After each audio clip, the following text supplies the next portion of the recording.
أزور سيدي ومولاي ومعتمدي ورجاي ذخري وذخيرتي الطيبين الطاهرين المعصومين المظلومين ولعنة الله على أعدائهم أجمعين من يومنا هذا إلى قيام يوم الدين.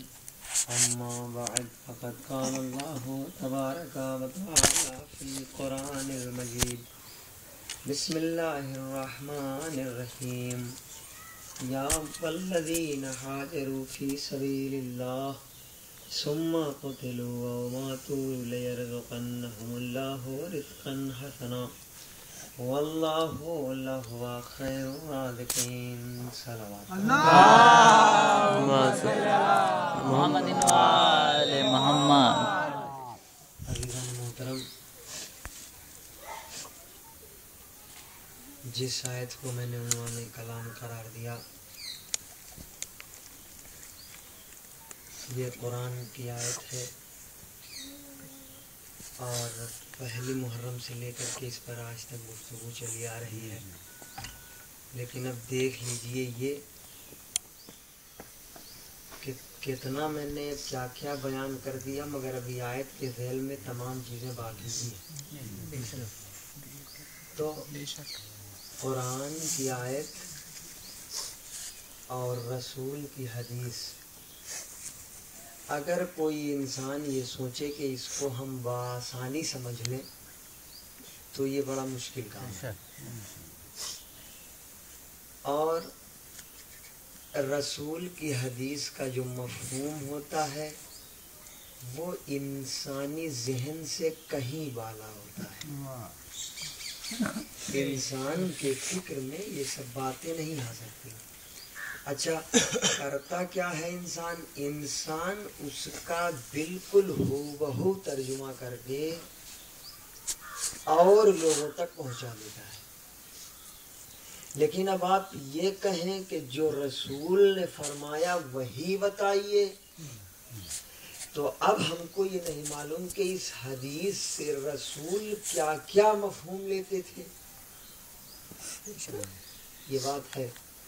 تو اس سلسلے سے گفتگو ہو رہی تھی کہ یا ایھا الذین ہاجروا فی سبیل اللہ ثم قتلوا او ماتوا لیرزقنہم اللہ رزقا حسنا واللہ لہو خیر الرازقین۔ بے شک اللہ بہترین رزق دینے والا ہے۔ تو عزیزان گرامی، آپ اتنا سمجھ لیجئے کہ وسیلہ بناتا ہے اور اس وسیلے سے انسان تک پہنچاتا ہے۔ آپ سمجھ رہے ہیں نا؟ لہذا اگر انسان کوئی کام نہ کرے اور وہ یہ سوچے کہ مجھے رزق مل جائے گا تو یہ ناممکن ہے۔ یہ چیز ناممکن ہے، کبھی نہیں مل سکتا۔ لہذا اس نے وسیلہ بھیجا کہ اب اس وسیلے کے ذریعے انسان رزق لے سکے۔ بہت توجہ دینے گرامی۔ تو اب انسان کو یہ چاہیے کہ اس وسیلے کو پہچانے، توجہ ہے نا، اس وسیلے کو وہ پہچانے۔ اچھا، جب تک پہچانے گا نہیں رزق ملے گا نہیں، یہ بات بالکل طے ہے۔ تو اب یہ تمام دنیا کے انسان کو یہ چاہیے کہ پہلے ان شخصیتوں کو تم پہچان لو جس کے ذریعے تمہیں رزق ملے گا، اور توجہ دلانے کے جس کے ذریعے تم تک رزق پہنچے گا اور تمہیں رزق دیا جائے گا۔ تو یہ ہر انسان کا اور ہر مسلمان کا، مسلمان نہیں بلکہ تمامی افراد جتنے ہیں وہ چاہے کسی بھی مسلک کے، سمجھ رہے ہیں نا، ہم یا وہ جداگانہ نہیں ہے، چونکہ انسان ہم بھی ہیں، انسان وہ بھی ہیں، ہے نا۔ یہ تو صرف اور صرف اللہ نے جو اپنے نور سے پیدا کیا، صرف وہ شخصیتیں ہم سے بالا تر ہیں، لیکن اس کے علاوہ جتنی بھی شخصیتیں ہیں وہ شخصیت ہم سے بالا نہیں ہے. بہت توجہ دیتا نگران. سب بالکل انسان ہیں اور انسان کے جیسے ہیں. تو لہٰذا یہ تمام انسانیت اور تمام انسانوں کا فریضہ یہ ہے کہ وہ پہلے ان شخصیتوں کو پہچانے جس سے اسے رزق لینا ہے. بہت توجہ دیتا نگران، بہت توجہ. تو ان شخصیتوں تک وہ پہنچے کہ جن سے انہیں رزق لینا ہے. تو اب ایک بات میں اور کہہ دوں آپ سے کہ انسان ان شخصیت کو اس وقت پہچان سکے گا جب وہ اسلام کے بتائے ہوئے راستے پر عمل کرے گا. جو ہے نا دیدان گرامی، یہ شخصیتوں کو پہچاننے کے لیے تمہیں اسلام کا راستہ اختیار کرنا ہوگا. بہت توجہ، اسلام کا راستہ اختیار کرنا. اچھا، اسلام میں دو چیزیں بتائی گئی ہیں، ایک نیکی بتائی گئی ہے، ایک بدی بتائی گئی ہے. اب سمجھ لیجئے، یہیں سے تمام چیزوں کو سمجھتے ہوئے چلیے، کیونکہ ٹاپک ہمارا اسلام ہے، لہذا اس تمام چیزوں کو سمجھتے ہوئے چلیے. اسلام میں دو چیزیں بتائی گئی ہیں، ایک چیز ہے نیکی اور دوسری چیز ہے بدی. آپ سمجھ رہے ہیں نا؟ یعنی میں یہ کہہ دوں کہ اسلام کے دو پارٹیشن ہوئے. آپ سمجھ رہے ہیں؟ یہ رسول کے زمانے میں ہوا تھا، رسول کے زمانے میں ہی اسلام دو حصوں میں بٹ گیا. آپ سمجھ رہے ہیں؟ اچھا، بٹا کیسے یہ بھی آپ سن لیجئے. بٹا اس بنا پر کہ کچھ افراد اس میں اسلام کے ٹھیکیدار بن چکے تھے، کچھ افراد تھے جو بن چکے تھے. لہذا کچھ لوگوں کے یہاں شراب جائز تھی، جوا کھیلنا جائز تھا، غلط کاری کرنا جائز تھا، کسی کا مال غصب کر لینا جائز تھا، کسی کو مار دینا بلا گناہ جائز تھا. لیکن دوسرا اسلام جو تھا اس میں شراب حرام تھی. بہت توجہ، اس میں جوا کھیلنا حرام تھا، اس میں تاش کھیلنا حرام تھا، اس میں غلط کاری حرام تھی، کسی کی جان بغیر مقصد لینا حرام تھا. تو اب وہیں سے اسلام دو پارٹیشن میں بٹا. بہت توجہ عزیزان گرامی، دو پارٹیشن میں اسلام وہیں سے ہوا. تو اب جس کے ہاں غلط کاریاں جائز ہیں، بہت توجہ عزیزان گرامی، جس کے ہاں غلط کاریاں جائز ہیں تو وہاں تو یہ بات طے ہے کہ وہاں سے مل نہیں سکتا، چھینا جا سکتا ہے نا. یہ بات آپ سنیے، بہت توجہ. جہاں پر غلط کاری ضرورت ہے، غلط کاری ان کے یہاں چل رہی ہے، تو وہاں تو یہ بات طے ہے کہ کسی انسان کو اس در سے مل نہیں سکتا. لیکن اگر اس انسان کے پاس کچھ ہے تو وہ لیا جا سکتا ہے نا. یہ ایک چیز ہوئی. اب آئیے دوسرے پارٹیشن پر. ایک جگہ یہ ہے کہ شراب حرام ہے، اگر کوئی شراب پیتا ہے تو وہ دائرہ اسلام سے خارج. پہلی چیز. اگر کسی نے جوا کھیلا تو دائرہ اسلام سے خارج. اگر کسی نے کوئی غلط کاری کی دائرہ اسلام سے خارج ہے نا. سمجھ رہے ہیں نا؟ تو اب جہاں پر انسان کو بات بتا کر کے آزاد چھوڑا جائے وہ ہے اسلام. آپ سمجھ رہے ہیں؟ لیکن جہاں پر اسلام کو بات بتانے کے بعد اسے اپنے اندر رکھا جائے، اپنے زیر تحت رکھا جائے، وہ اسلام نہیں ہے. بہت توجہ. تو اللہ نے اسی طریقے سے جو در بنایا وہ ایسا در بنایا کہ کسی بھی مذہب کا ہو مگر وہ دے. نہیں میری بات نہیں سمجھ رہے ہیں. سنیے، اب میں آپ کے ذہن کو اور قریب کرتا ہوں. اللہ ارشاد فرماتا ہے کہ رزق دینے والا میں ہوں. ٹھیک، ایک بات ہو گئی ہے.